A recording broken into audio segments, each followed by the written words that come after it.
Assalamualaikum warahmatullahi wabarakatuh. Puji syukur kita panjatkan atas kehadiran Allah Subhanahu wa taala, karena atas karunia-Nya lah yang telah memberi kita kesehatan sehingga dapat berkumpul pada hari ini di Zoom meeting kali ini.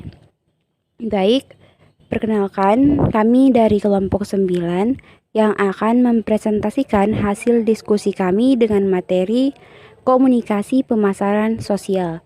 Sebelumnya, perkenalkan saya Naina Cahyani Putri selaku moderator dan 6 teman kelompok saya yang lain yaitu Nurul Hasni, Erna Amalia, Nur Anjeli, Musdalifah Asis, Alia Reski Pratiwi, dan Andini. Baik, guna mempersingkat waktu, langsung saja slide pertama akan dibacakan oleh saudari Nurul Hasni. Kepadanya dipersilahkan. Pengertian komunikasi pemasaran sosial. Pemasaran sosial merupakan suatu strategi yang bertujuan untuk mengatasi berbagai masalah sosial yang berkembang di masyarakat. Nah, strategi ini memanfaatkan dua bidang ilmu, yakni teknik komunikasi dan mempertimbangkan prinsip-prinsip pemasaran. Kemudian komunikasi pemasaran adalah kegiatan komunikasi yang ditunjukkan untuk menyelesaikan masalah-masalah yang terjadi di masyarakat, baik masalah yang terjadi karena pemasaran bisnis, politik, budaya, dan lainnya. Sebagai sebuah teknik, kegiatan komunikasi yang ditunjukkan untuk pemasaran menggunakan logika-logika yang berlaku baik dalam komunikasi maupun pemasaran. Dalam logika komunikasi, pemasaran merupakan aktivitas yang berisi pengiriman informasi seseorang atau seorang pemasar kepada khalayak sasaran, yaitu target marketing, yang bertujuan menyebarluaskan informasi, membangun kesadaran tertentu, sampai mendorong perilaku yang relevan dengan pemasaran yang dituju. Bila dalam bisnis, apa yang ditawarkan disebut produk komersial, maka semua penawaran berupa pesan yang dimaksud untuk mengatasi masalah sosial disebut produk sosial. Selanjutnya, menurut Pujiastuti, pada dasarnya tidak ada perbedaan antara produk komersial dengan produk sosial. Keduanya merupakan sesuatu apa saja yang ditawarkan ke pasar untuk diperoleh, diperhatikan, digunakan, dan dikonsumsi. Tidak hanya memenuhi kebutuhan, keinginan, dan harapan, ada kalanya untuk memenuhi kepuasan. Ada yang bisa langsung dilihat dan ada yang tidak tampak. Nah, bedanya adalah produk komersial konsumen harus membeli, sedangkan produk sosial biasanya diberikan secara gratis. Perbedaan lainnya, jika produk komersial dipasarkan dalam rangka untuk mendapat keuntungan, sedangkan produk komersial untuk mengatasi masalah-masalah sosial yang ada di masyarakat.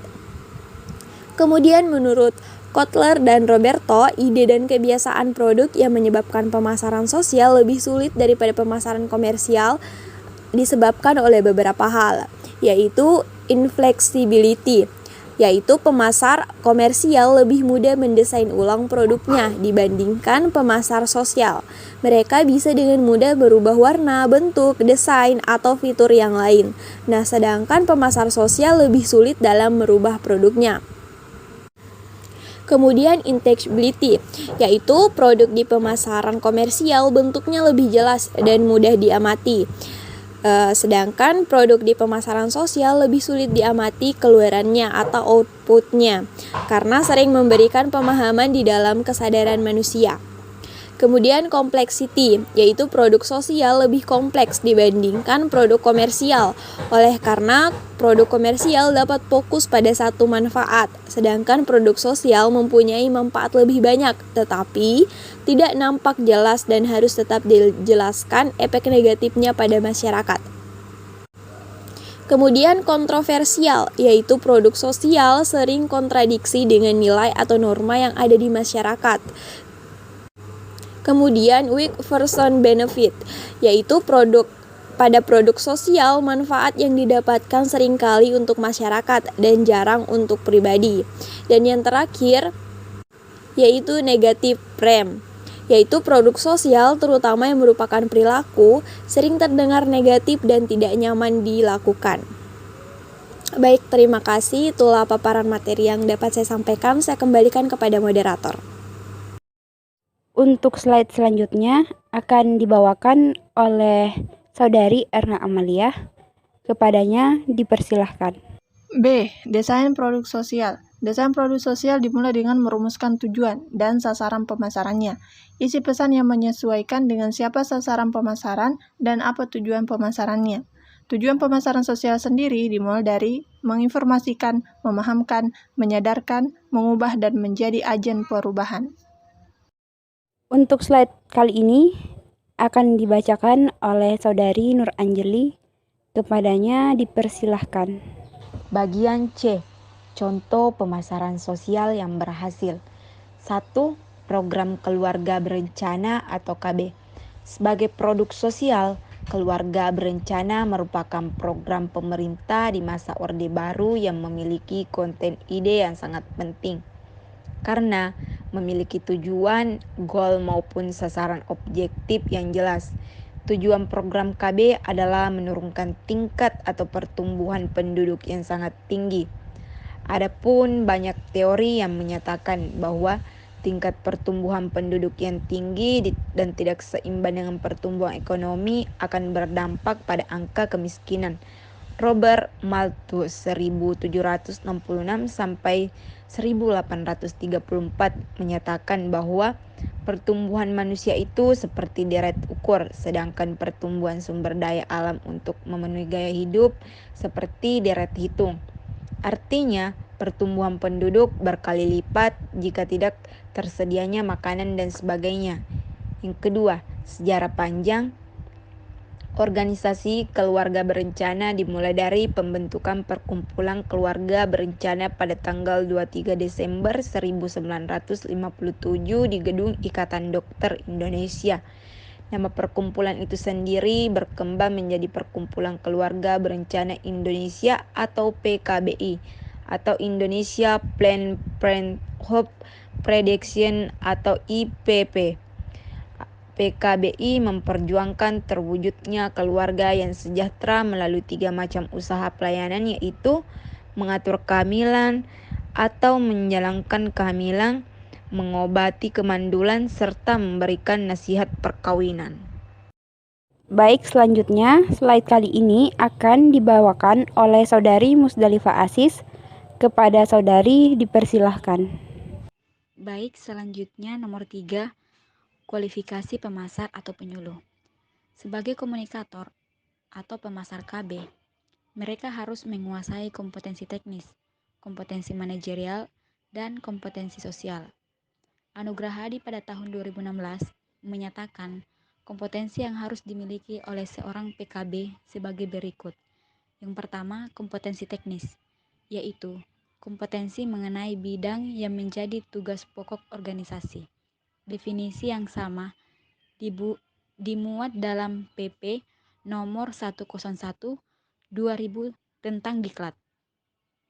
Jabatan PNS, bahwa kompetensi teknis adalah kemampuan PNS dalam bidang teknis tertentu untuk melaksanakan tugas masing-masing. Selanjutnya, nomor 2, kompetensi manajerial adalah kompetensi yang berhubungan dengan berbagai kemampuan manajerial yang dibutuhkan dalam menangani tugas-tugas organisasi. Kompetensi manajemen meliputi penerapan konsep dan teknik perencanaan, pengorganisasian, pengendalian, dan evaluasi kinerja unit organisasi. Juga kemampuan dalam melaksanakan tata kelola pemerintahan dan termasuk bagaimana mendayagunakan kemanfaatan sumber daya pembangunan untuk mendukung pelaksanaan tugas. Ada 13 unit kompetensi manajerial yang harus dimiliki oleh PKB atau PLKB, yaitu 1. Integritas, 2. Inovatif, 3. Perencanaan, 4. Berpikir analisis, berorientasi pada kualitas, hubungan, 5. Pemikiran konseptual, 6. Kerja, 7. Herorientasi pada pelayanan, 8. Komunikasi lisan, 9. Komunikasi tertulis, 10. Kerjasama, 11. Interaksi sosial, 12. Membangun hubungan, dan 13. Informasi. Terima kasih. Untuk slide 8 akan dibacakan oleh Saudari Alia Reski Pratiwi. Kepadanya dipersilahkan. 3. Kompetensi sosial. Kompetensi sosial yaitu kemampuan melakukan komunikasi yang dibutuhkan oleh organisasi dalam pelaksanaan tugas pokoknya. Kompetensi sosial dapat terlihat di lingkungan internal seperti memotivasi SDM atau peran serta masyarakat guna meningkatkan produktivitas kerja, atau yang berkaitan dengan lingkungan eksternal seperti melaksanakan pola kemitraan, kolaborasi, pengembangan jaringan dengan berbagai lembaga, rangka meningkatkan citra dan kinerja organisasi, termasuk bagaimana menunjukkan nilai terhadap hak asasi manusia, nilai-nilai sosial budaya dan sikap tanggapan terhadap aspirasi dan dinamika masyarakat. Kompetensi sosial budaya yang diukur dari pengalaman kerja berkaitan dengan masyarakat, majemuk dalam hal agama, suku, dan budaya sehingga memiliki wawasan kebangsaan. Untuk slide 9 dan 10 akan dibacakan oleh Saudari Andini. Kepadanya dipersilahkan. 4. Jejaring sosial. Salah satu ketentuan pemasaran KB adalah menggunakan jaringan sosial yang ada di masyarakat, mulai dari alim ulama, bidan, dukun bayi, dokter di puskesmas, dan sebagainya. Juga memanfaatkan jaringan rukun tetangga atau RT, rukun warga atau RW, dasawisma, PKK, dan kelompok lain. Setelah media sosial berkembang, jaringan tersebut menjadi media sosial. 5. Poster sebagai andalan.